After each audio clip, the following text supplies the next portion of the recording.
नमस्कार श्रोते हो. आपण अनेकदा ऐकतो की सासू-सुनेचे नाते म्हणजे मतभेद, कुरबुरी आणि संघर्ष.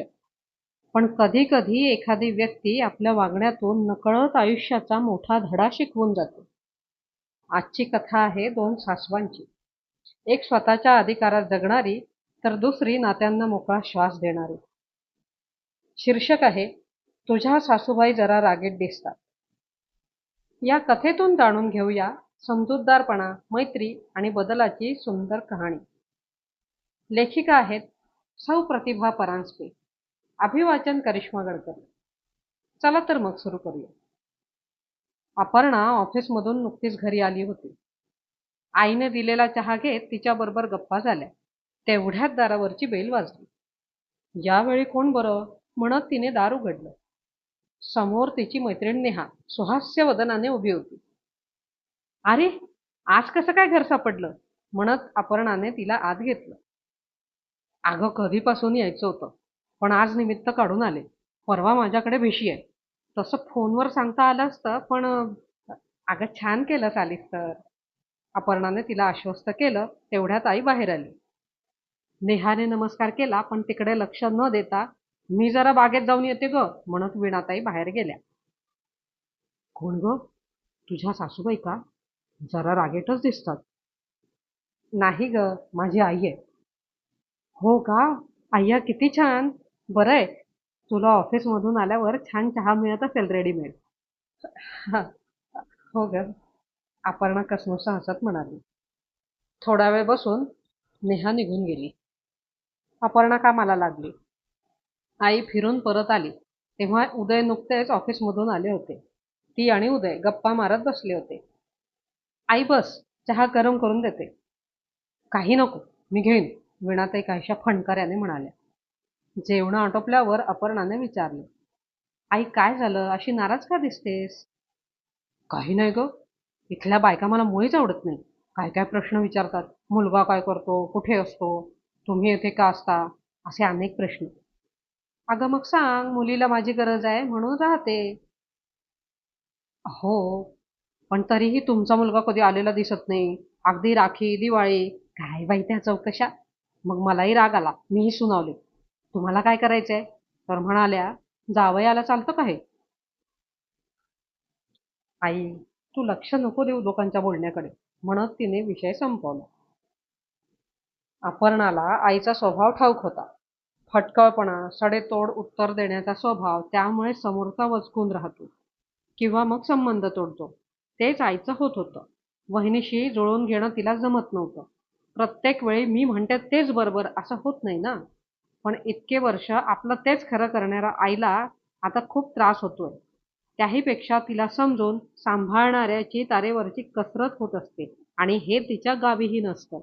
गेले 6 महिने आई वहिनीशी भांडून इकडे आली होती. अपर्णाला वीणाताई ह्या ना त्या कारणाने टोकत. भावजय निशाला प्रत्येक गोष्ट आईला विचारूनच करावी लागे. नाहीतर आई तिला धारेवर धरत असे. त्यामुळे दोघींचे वारंवार खटके उडत. बाबा गेल्यानंतर तिचा स्वभाव अजून विचित्र झाला.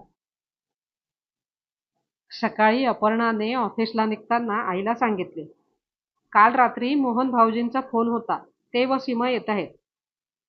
म्हणजे तुझ्या सासूबाई येणार असतीलच? आईने मुद्दाम खवचटपणे विचारले. त्या तिथे काय करतील एकट्या? किती दिवस झाले त्यांना तिकडे जाऊन.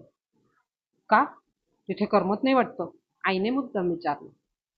तसं नाही ग, पण एकट्या काय करतील? अपर्णाचे दीर, जाऊ व सासूबाई आल्या. ते 4 दिवस त्यांच्या पाहुणचारात गेले. अपर्णाने सासूबाईंना इथे आल्यासारखं राहा म्हणून आग्रह केला. अगं पण काही हरकत नाही, तुमची इच्छा आहे तोवर राहा. आम्ही करू ऍडजस्ट म्हणून मोहन सीमा परत गेले. दुसऱ्या दिवशी अपर्णा जरा आरामात उठली. असे पाहून वीणा त्यांनी टोकलेच. अगं काय हे, किती उशीर, त्या काय म्हणतील, त्यांना चहा बिहा काही. अगं कोण त्या? सासूबाई? काही म्हणणार नाही. त्यांचा चहा झाला असेल बघ, फिरायला गेले असतील. हो का? केव्हा? तिथेही त्यांचे रुटीन हेच असते. चहा आईसमोर ठेवत अपर्णा म्हणाली. तेवढ्यात मनीषाताई म्हणजे अपर्णाच्या सासूबाई आल्या. आई चहा घेणार? अपर्णाने विचारले. नको ग, झाला माझा. आता बसते जरा वेळ यांच्याशी गप्पा मारत. वीणाताईंकडे पाहत मनीषाताई म्हणाल्या. आणि हो, काही भाजी बिजी चिरायची असेल तर दे. आणि मग बराच वेळ इकडच्या तिकडच्या गप्पा करत बसल्या. त्यांची बरीच मित्रमंडळी असल्याचे वीणाताईंना समजले. मनीषाताईंना येऊन 4-6 दिवस झाले होते. वीणाताई पाहत होत्या. सासू आल्याचे काहीच दडपण अपर्णाला दिसत नव्हते. उलट ती जास्तच रिलॅक्स वाटत होती. उद्यापासून तुम्ही चला फिरायला सकाळी, छान वाटते. त्या वीणाताईंना जवळजवळ ओढून घेऊन गेल्या. हळूहळू वीणाताईंच्या लक्षात येऊ लागली. मनीषाताईंच्या बाहेर बऱ्याच मैत्रिणी होत्या. सोमवारी भजनाला, संध्याकाळी पार्कमध्ये अशा अनेक गोष्टी त्या करत. हळूहळू वीणाताईंनाही त्या सामील करून घेऊ लागल्या. मुलाच्या संसारात राहूनही अलिप्त असं त्यांचं राहणं हे खरोखर शिकण्यासारखं होतं. या सगळ्याचा वीणाताईंच्या वागण्यावर बराच परिणाम झाला. आपलं कुठे चुकतंय हे जाणवलं. एक दिवस रविवारची सुट्टी असताना, आई, माझ्या मित्राने नवीन फ्लॅट घेतलाय. त्यांच्याकडे पार्टीला बोलवलंय, उदयने विचारले. बरं मग जा तुम्ही दोघं. तुमच्यासाठी काय जेवण? काही नको. घरी कोण जेवतंय? आम्ही दोघी आमचं पाहू. मस्तपैकी जवळच एक रेस्टॉरंट सुरू झालंय. तिथली पावभाजी फेमस आहे. ती हादडू. मग एखादा सिनेमा पाहू. आमची काळजी नको करू. आम्ही पण मस्त एन्जॉय करू. हो की नाही वीणा?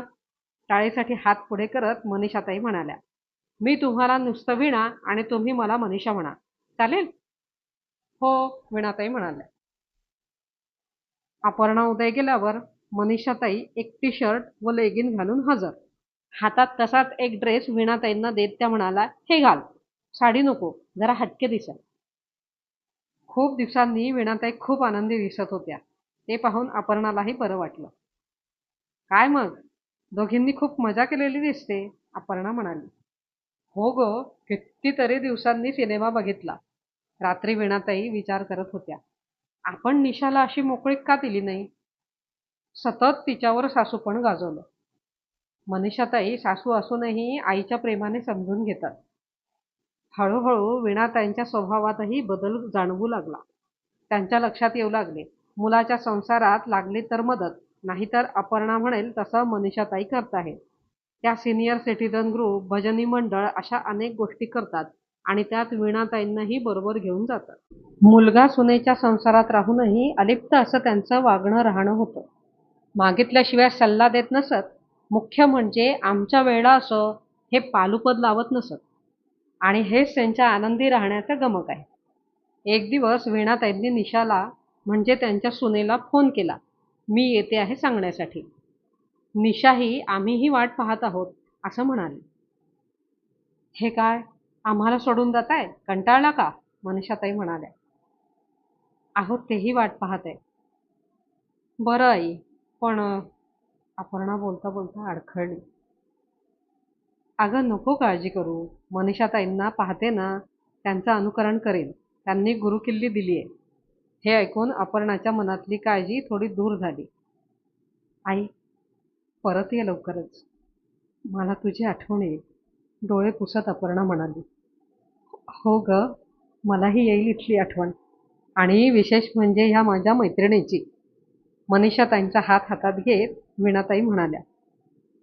फोन करत जा, मनीषाताई म्हणाल्या. हो, म्हणत वीणाताई सुटकेस भरायला उठल्या. श्रोते हो, नाती टिकवण्यासाठी अधिकारापेक्षा प्रेम आणि सल्ल्यापेक्षा समजूतदारपणा अधिक महत्त्वाचा असतो. ही कथा आवडली असेल तर लाईक, शेअर आणि चॅनलला सबस्क्राईब करायला विसरू नका. पुन्हा भेटूया अशाच एका हृदयस्पर्शी कथेसह. धन्यवाद.